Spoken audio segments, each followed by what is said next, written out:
orang yang rajin tahajud akan mendapatkan 4 keutamaan yang tidak didapatkan oleh orang-orang yang tidak tahajud sekalipun sholat fardunya begitu khusyuk. Di antum sholat fardu khusyuk, bagus, tapi nggak tahajud, nggak dapat 4 keutamaan itu. Ini sudah saya bahas panjang lebar di pertemuan lalu, saya hanya sebutkan cepat saja. 1, Allah akan mengangkat karir, pekerjaan atau aktivitasnya di tempat yang terbaik. Ya, jadi kalau antum misalnya pengusaha atau orang karir di kantor dan sebagainya, itu akan cenderung kemudian ditolong oleh Allah, diangkat ke tempat yang terbaik. Terbaik itu tidak harus puncak yang paling tinggi, direktur tidak misalnya. Tapi tempat yang bisa membuat nyaman hidup Anda, sholat bisa nyaman, bergaul juga nyaman, dan tenang kehidupannya. Mungkin level Anda nggak sampai puncak ya direktur utama, mungkin direktur 1, 2 gitu ya. Tapi Anda dijauhkan dari hal-hal yang maksiat, dijauhkan. Sholatnya enak, punya ruangan nyaman dan sebagainya. 2, Allah akan bimbing setiap ahli tahajud. Allah akan bimbing sehingga menjalani awal pekerjaannya dengan begitu mudah. Wa rabbi adkhilni mudkhala sidq. Ya Allah, tolong bimbing saya supaya mengawali pekerjaan dengan cara yang benar.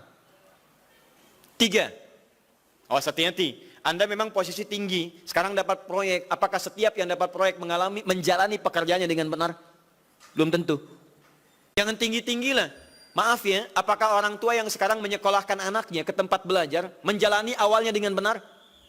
Hati-hati ya Bu ya, Pak. Bapak Ibu menyekolahkan anak dengan awal yang salah, maka memberikan jalan keburukan ketika dia belajar.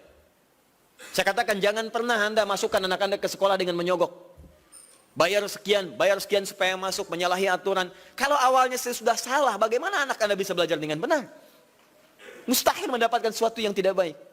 Yang baik itu mustahil didapatkan. 3, wa akhrijni mukhrajas sidqin. Allah berikan jalan keluar terbaik dari persoalan yang dirasakan. Di ahli tahajud itu setiap punya masalah, bukan nggak dapat masalah ya, bukan tidak bermasalah hidupnya. Dia mendapat ujian juga. Cuman sebelum diuji, diringankan masalahnya. Sehingga seakan-akan nggak punya masalah. Padahal sama dengan yang lain, cuma saat akan dia lalui, Allah ringankan persoalannya sehingga mudah dilalui. Dan yang keempat ini yang hebat. Ya, waj'alni min ladunka sultanan nasira. Allah akan tolong langsung orang ini ketika ada lingkungan sekitar yang akan menyakiti atau menjahilinya. Kalau diisengi orang, diganggu orang dan sebagainya, ini orang-orang seperti ini langsung mendapatkan perlindungan dari Allah Subhanahu wa taala.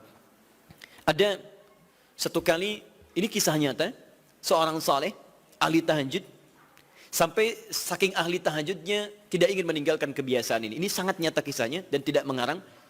Satu kali Pak, kemudian malam-malam dia perjalanan dengan rombongan. Begitu perjalanan, orang-orang tidur, sampai dia mengendap-endap, kebiasaannya tidak ingin diketahui oleh orang lain. Satu malam kemudian, dia bangun setelah orang lain tidur, masuk dia sedikit ke area sedikit ada dalam hutan.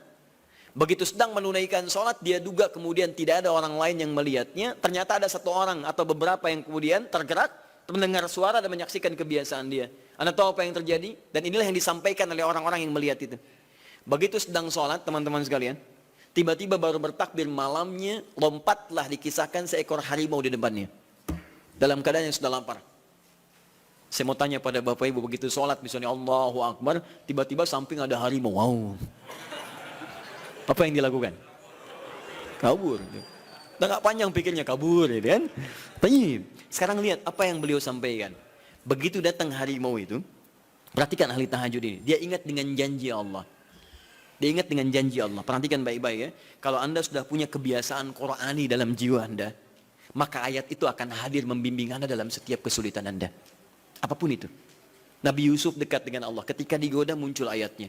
Laula arra'a burhana rabbi. Kalau bukan melihat petunjuk dari Rabbnya, niscaya ada sesuatu yang buruk terjadi kepadanya. Tapi Allah jaga beliau. Lihat baik-baik teman-teman. Begitu melompat harimau itu, kemudian dia katakan dalam jiwanya. Lihat kalimatnya. Ya khalqallah. Hei makhluk Allah. Dia tidak katakan ya namar, hei harimau, tidak. Kalau disebutkan harimaunya, menunjuk pada zatnya. Tapi dia lekatkan makhluk ini kepada penciptanya. Hei makhluk Allah. Ya khalqallah, hei makhluk Allah. Jika saya memang rizki yang telah Allah tetapkan untukmu pada saat ini, maka saya ridho untuk engkau makan, silakan. Tidak ada masalah. kalau Allah tetapkan saya sebagai rizki untukmu pada saat ini, silahkan. Tapi kalau saya bukan menjadi rizki yang telah Allah tetapkan untukmu pada saat ini, maka jangan coba-coba ganggu ibadahku hari ini. Lihat kalimatnya, bukan jangan makan aku. Ingat, bukan jangan makan aku. Jangan coba-coba ganggu ibadahku saat ini, atau aku akan mohonkan pada Allah penciptamu untuk menghancurkan engkau saat ini juga. Perhatikan, dia minta jangan ganggu tahajudnya, bukan jangan makan dirinya. Apa yang terjadi ketika dikaitkan dengan ayat perlindungan tentang tahajudnya, maka tiba-tiba harimau ini pergi meninggalkannya, mengaum sekali langsung pergi. Anda bisa bayangkan, bisa nggak malam-malam begitu Anda sholat, tiba-tiba ada nyamuk misalnya, kan banyak tuh. Begitu Anda mulai disengat oleh nyamuk, diambil, Anda katakan, hei nyamuk, kalau ini memang rizki yang telah Allah tetapkan untukmu saat ini, sedot sebanyak-banyaknya, saya ikhlas. Tapi kalau bukan, jangan coba-coba ganggu saya. Atau saya mohonkan kepada Allah pencipta untuk menghancurkan kau saat ini juga. Masya Allah. Kira-kira apa reaksi nyamuk? Makin banyak kayaknya.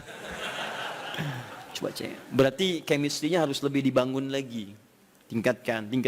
Itu waj'alni min ladunka sultanan nasira.